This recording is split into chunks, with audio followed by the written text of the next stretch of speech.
When I was in seminary, and we were looking at religious history and the art that adorned many of the temples and cathedrals and synagogues and churches of old, I was told that in order to understand religious art, I should enter into it, position myself like the figures in the art. Have any of you spent time doing that with art at any point in your life? Getting into the position of the piece of art you're looking at? Cool, I'm going to invite you to do that today if you want. No pressure. So we're going to try something. So those of you who are at home, you're welcome to do this at home. Those of you who are here, I invite you to do this with me here. We're going to be reflecting on the angel that is above me, and she's also on the screen here in the sanctuary. David, I wonder if you could bring up a picture of that angel as I get myself settled. Thanks. Okay, so on Zoom, they're looking at the angel as well. I'm going to switch microphones now.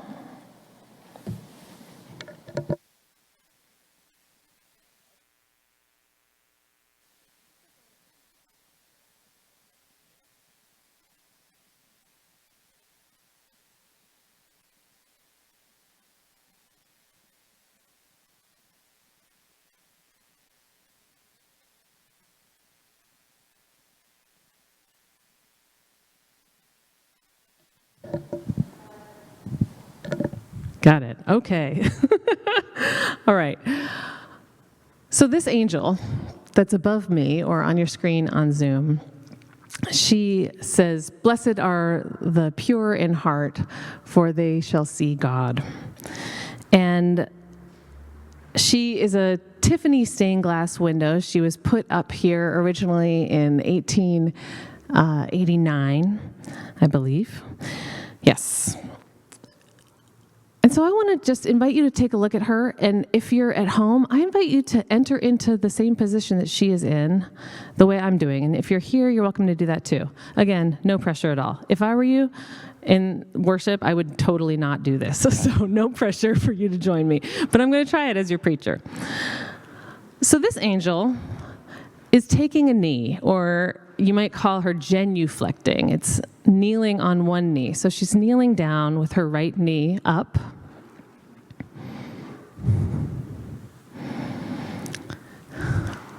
She's in bare feet. I took my shoes off. And she is kneeling on a starry blue globe. Genuflection, this experience, and those of you who are feeling it might be feeling it the way I am. It's a position of humility, right? It's a position that you're offering respect to someone that you are kneeling in front of, usually. It's the position that people get down on one knee to propose to a lover. It's a position in many religious traditions that's offered when you enter a sanctuary or when you're offering a nod of respect to a bishop, something like that. She's genuflecting. Her feet are bare, which in Hebrew scriptures in Exodus chapter 3 of Exodus is when Moses encounters the burning bush, right? And God says, "Take off your shoes, you are standing on holy ground." So taking off your shoes is often a sign that you are on holy ground. Genuflecting or kneeling is a sign of respect. So she's in a position of humility and respect. Do you feel it, those of you who are feeling it in your bodies right now? This is the position she's in. It's not a comfortable position. So you don't have to stay down there the whole time either if you don't want to. The next thing that she's doing is that her arms are wide and she's holding this banner. So you can see her above me or you can see her on the screen. Her arms are not triumphant. They're not holding something out small in front of her. They're wide to stretch the banner she has out in front of her. And it's an awkward position. You would only do it if you're trying to make sure the banner in front of you is able to be read. You really want that banner to be read. That's the only reason that you would be in that awkward position. Sort of stretching very wide. The message that she holds in front of her isn't a caption. It's not just a description of what's going on. I sort of view it as like a sign, like at a protest, when you've made a sign and you want your sign to be read. You hold it in what is often a very uncomfortable position, but you make sure that it can be seen. She doesn't look comfortable to me, but she looks serious. She looks like what she's doing is important.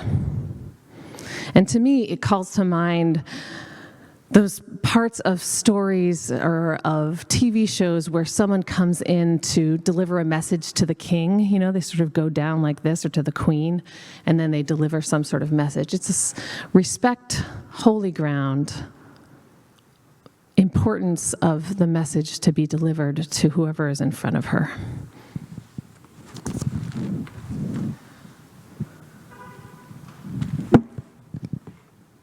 Okay, I'm switching back now, Laura and Nate.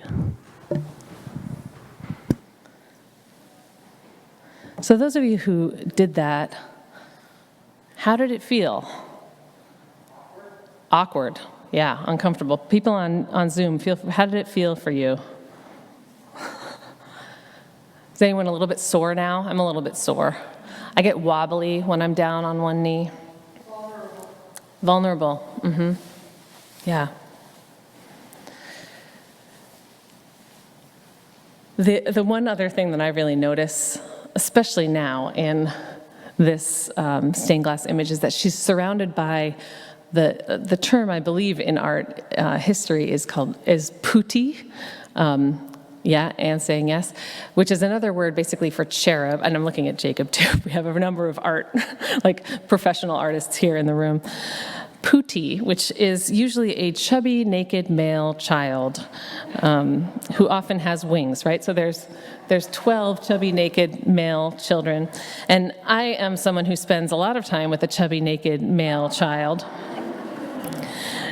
So the idea of trying to give a serious message on the floor, wobbly, while there's 12 chubby, naked male children around me sounds both adorable and loud and exhausting. So I add that sort of level of exhaustion to her experience. That is our angel, and this piece of art is particularly powerful and important to many who have been here, especially those who've been here a long time. She hangs above the pulpit, so every time the sermon is boring or the music is just simply contemplative, a lot of times people's gaze floats up and just lands on the angel. The meaning and the imagery unfolds for people over time. Some of you have told me that Wendy Jastrab actually preached once that her face changes to the face of someone important in Wendy's life over time, and her face has held the face of many people for Wendy. For others, it's powerful that she is, during the day, she is a white woman. At night, the way the light works in this space at night, she becomes a black woman. And the very womanness of her is very important to some of you, you've told me. Kids who grew up here and get more from the imagery of this space than the words spoken will have other interpretations of her. There's 130 years of congregants who have zoned out looking at this angel. She means a lot to many of the people here, even if it's a complicated meaning. And even for those who just see her once, like first-time visitors, some of you are here for the first time today. Some of you are here on Zoom for the first time today. Reverend Martin Luther King was here just once and presumably zoned out and looked at her the way many of us do when we're here in this space as he was learning about the work and nonviolent practice of Gandhi from Mordecai Johnson in 1950. No matter whether she is someone who has deep, many years' worth of meaning for you, or whether you're encountering her for the first time, she does speak something to who we are as a community, and it's a complicated message, depending on how you interpret it. The Christian explicit message is that blessed are the pure in heart, for they shall see God. But many of us see this message as the way it's been distorted over time, which is that it's been used to shame people, right? That if you are somehow impure, if there's something that's not perfect about you, you will be denied the presence of the holy. Some of us see it as a beautiful reminder to continue to do the purifying work of our hearts to try to become better and better people, to be more honest, to center loving kindness in our lives. She means lots of things to lots of people, as does all art, right? There's another layer of her meaning that I want to talk about today that we haven't discussed much since I've been here, about 5 years now. And that's that she was erected as a memorial window to a man named Barnabas Bartle. How many of you have heard about Barnabas Bartle? I'm expecting some of the long-timers raise your hands. There's 2 stories that I can tell about him. He was an engineer and an industry leader in his time. He lived from 1816 to 1888. And the spoken story I've heard about him is that he was a moral, upright, smart, dedicated leader in his profession and devoted lay leader in this congregation. His career was primarily as an engineer working in foundries, so he worked on steam engines and locomotives and other kinds of machinery. He apprenticed at a foundry in New York at 16 and then became the head of it at 23. He rose rapidly in his career. By the time he was 31, he came and became the head of a foundry down here in Philly. And he did shipbuilding and gas making and a variety of other things. He was elected as a trustee here in this congregation in 1861 and served almost for 25 years straight until a couple of years before he died. And he was the president of the Washington, D.C. Gas Light Company, and he was a director of the American Steamship Company. And during the war, the president offered him the position of the engineer-in-chief of the U.S. Navy, but he decided that he could serve the country better by building ships here in Philly than actually serving in that role. In his obituary in the Franklin Institute Journal, they said that he had superior administrative abilities, untiring energy and perseverance, evenness of temper, and straightforward honesty. They summed his life up that he had a busy, well-spent life. And when he died, the church register here recorded that he had been for 45 a member of this church, for 45 years, a member of this church and one of its most active and faithful and liberal supporters, a citizen universally respected. So that's one story about him. That's the story I've heard here in this space. And if we only tell that part of his story, this window sort of makes sense, right? Moral character and a citizen universally respected, probably a man who is pure in heart. The story that has been unspoken, or unheard by me at least, until this fall in a conversation with Luana Goodwin that we had just a couple of weeks ago.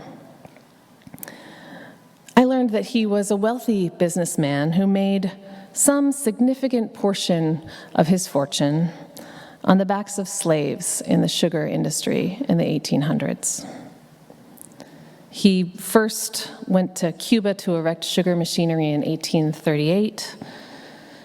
He expanded one of the important industrial applications to make sugar more commercially available during his career. And he created Grocer's Sugar House in 1859, which he then devoted himself to after he left that foundry in 1867. So he spent a lot of his life in the sugar industry. He made a lot of his money in the sugar industry. And for those of you who don't know much about the sugar industry in the mid-1800s, Over the 4 centuries that followed Columbus's arrival to the Americas on the mainlands of Central and South America, as well as Mexico and Brazil, and on the Sugar Islands, Cuba and Barbados and Jamaica, among others, countless indigenous lives were destroyed. Nearly 11 million Africans were enslaved. And that's just counting those who survived the Middle Passage, which we know is a fraction of the total number of people enslaved and stolen from their homes. In the 19th century, Cuba imported more than 600,000 African slaves, many of whom arrived after that kind of slavery was supposed to be over in Cuba. Slavery was not actually officially abolished in Cuba until 1886, a couple of years before Bartol died. And the New York Times 1619 series says that during the period of 1838 to 1880, the Cuban sugar industry became the most mechanized in the world. Expanding sugar mills dominated the landscape from Havana to Puerto Principe and expelled small farmers. It destroyed the island's extensive hardwood forests. By 1850, the sugar industry had accounted for 4/5 of all exports. Nearly a third of the world's sugar came from Cuba. And the labor that fueled that was almost entirely slave labor until there was supplementation by Mexican Indian folks and Chinese contract workers whose conditions were not much better than slave labor.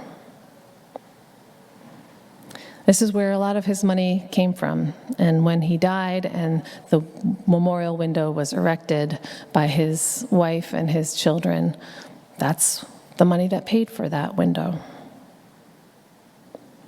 There are 2 stories to this person.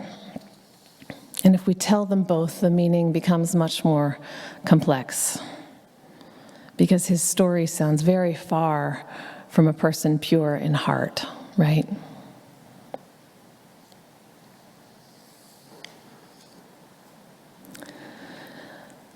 The text on this window, "Blessed are the pure in heart, for they shall see God," comes from the Beatitudes, from Jesus' Sermon on the Mount.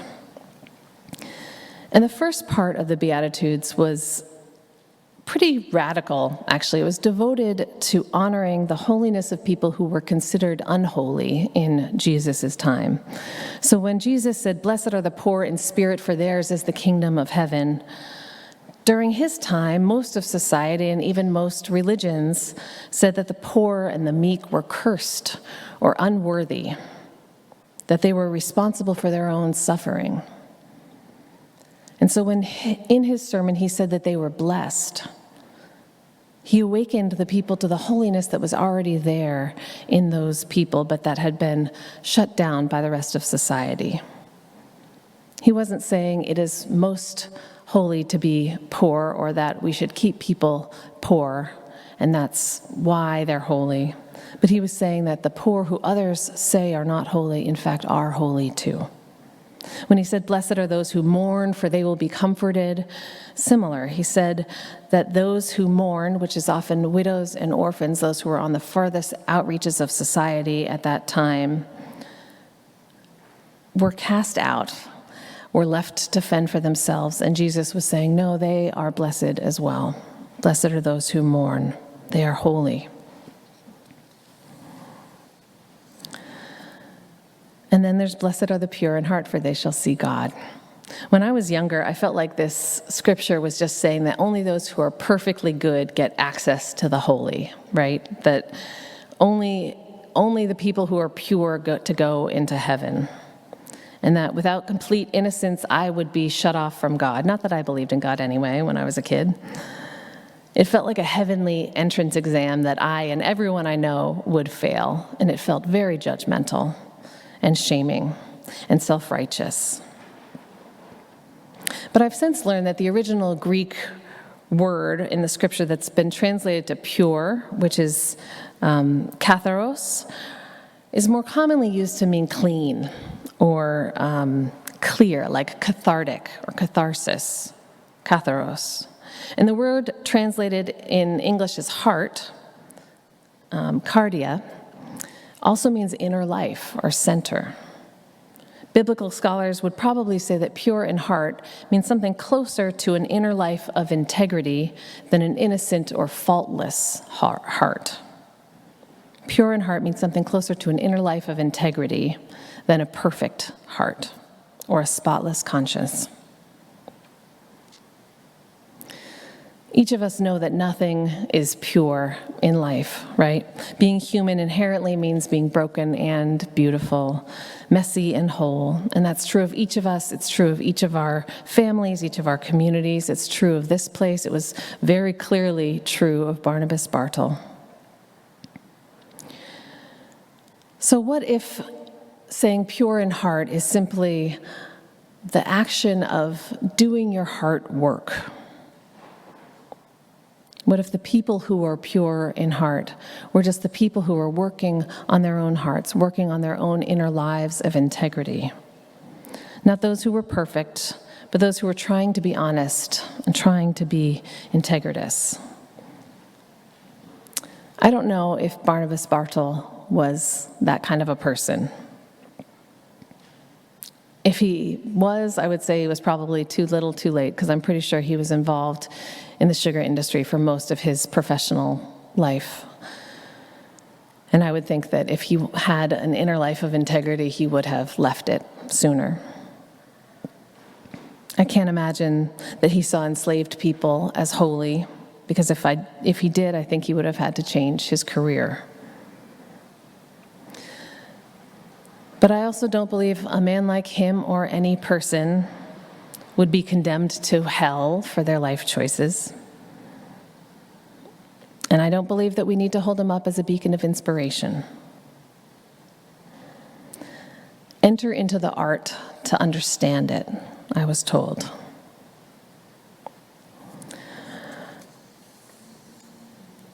Whether this is your religious community or whether you're just stopping in for the day, whether this particular piece of art means something to you or nothing at all, I think each of us can resonate with that idea of a complicated heart or a complicated family or simply a complicated history, the complicated self. How many of you have at least one person in your family or in your family history that you wish you had nothing to do with? Raise your hands. Oh yeah. I'm going to look on the gallery view. Oops. Yeah, okay. Hands raised in the gallery view is too. Zoom knows what I'm talking about as well.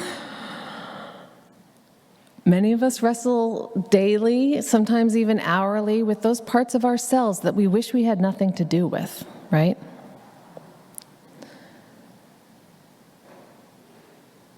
How do we hold these things together? Our complicated families, our complicated history, our complicated selves, the complications of our own hearts. I wish that there was some magic transformative answer to that question. When I look at my own history and my family history and my own heart, the best that I can see is to simply live amidst the complications. There are people who are cruel in my family. There's history that is oppressive that was led by my people. There is failures of compassion within me every day. The three things that make it easier for me, anyway, to live with this kind of complicated life, this complicated self and family and history, is to approach with respect and humility my life and the world and all that is part of me. Approach with humility. The second is to proclaim the truth as I know it, to do as radical truth-telling as I can. And the third is to devote myself to the work of repair over and over and over again, to try to make what is wrong right. Humility and truth-telling and repair. Enter into the art if you want to understand it.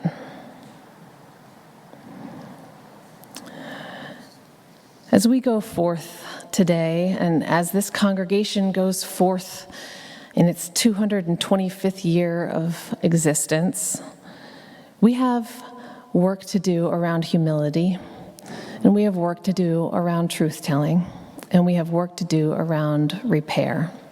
Maybe specifically about this window, but it goes far beyond that for us. We wish that we always had a perfect history. We wish that we were perfect now, but that is just simply not true of us or anyone else in the world. So my friends, I invite you one more time to enter into the art in order to understand it. What if instead of requiring perfection to get through a narrow gate of judgment in heaven, the words, "Blessed are the pure in heart, for they shall see God," what if they mean, if you are doing your heart work, you will just begin to experience God all around you. Everything just becomes holy when you are doing your own work. Not that you encounter some God far off, but that everything becomes God. Each face of each person you encounter becomes God. If God is not the language you use, each face of the person that you encounter becomes the most beloved face. Blessed are those who seek to embrace the world with full-hearted love, for those people see the holy in everything. My friends, may we be people of humility. May we be people who tell the truth, all sides of those complicated and horrific stories, as honestly as we can. And as we figure out how to repair what has been harmed, may we be the people of repair. Amen, and blessed be. Hi, I'm Reverend Hannah Capaldi. And I'm Reverend Abbey Tennis. We are the ministers at the First Unitarian Church of Philadelphia, where our mission is to awaken love and justice in our lives and in the world. We're so grateful that you watched, and we hope that the sermon connected with your soul. We also want to invite you to join us for a live worship service every Sunday at 11 a.m. Eastern Time. You can always find the link to that service on our website at www.philauu.org. In these services, you'll hear words like you've just heard, and you also get a chance to greet one another, pray together, sing together, and we even hold a virtual coffee hour after services to get a chance to greet some new and old friends. If you want to support the mission of this community and you feel moved to give, you can do so by going to the website that Reverend Abbey just mentioned. You can find that link below, or you can text 215-709-5095 and follow the prompts to give. If someone in your life needs to hear these words today, we encourage you to share this video. And again, thank you so much for watching. We hope to see you soon.